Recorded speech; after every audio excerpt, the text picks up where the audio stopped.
ভাইদের সফলতা দেখে বোনেরা আনন্দিত হয়, কিন্তু বোনদের সফলতা দেখে ভাইয়েরা কখনোই আনন্দিত হতে পারে না। ছোটবেলা থেকে একসাথে বেড়ে ওঠা একই ছাদের নিচে কত যে খুনসুটি, কত যে হাসি আনন্দ লুকিয়ে থাকে, বড় হবার পরে দেখা যায় এই জিনিসগুলো আর থাকে না। বিশেষ করে ভাইদের বিয়ের পর সম্পর্কটাই যেন একটা তিক্ততায় ভরে যায়। ভাইদের এই অতীত মনে না পড়লেও বোনদের কিন্তু এই অতীত মনে পড়ে দু চোখ ভিজে যায়। ভাই বোনের সম্পর্ক হচ্ছে মধুর মতো, কিন্তু এই মধুর সম্পর্কটা ভাইদের বিয়ের আগ পর্যন্তই সীমাবদ্ধ থাকে। ভাইয়েরা যখন বিয়ে করে ফেলে তখন কিন্তু আর এই মধুর সম্পর্কটা টিকে থাকে না। না, আমি এটা বলবো না যে ভাইয়ের বউয়ের কারণেই সম্পর্কটা আর মধুর মতো থাকে না। আসলে একটা পরের বাড়ির মেয়েকে দোষ দিয়ে কি লাভ বলো? বিয়ের পর ভাইয়েরাই স্বার্থপর হয়ে যায়, পরের বাড়ির মেয়েদের দোষ দিয়ে লাভ নাই। ভাইয়েরাই চায় না বোনদের সাথে মধুর মতো সম্পর্কটা টিকে থাকুক। তো যাই হোক, কিছু বাস্তব অভিজ্ঞতা তোমাদের সাথে শেয়ার করলাম।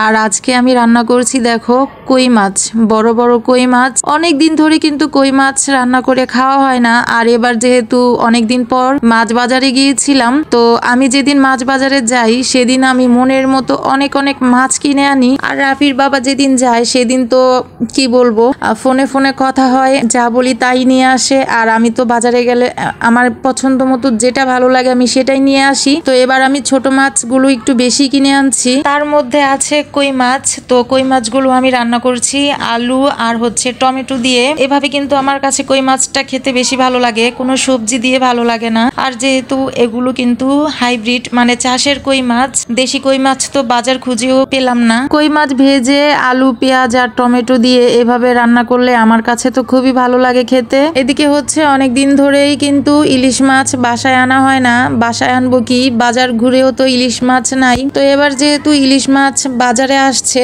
তো বাজারে গিয়েছিলাম ইলিশ মাছ কিনতে। এতদিন তো ইলিশ মাছ ধরা নিষেধ ছিল।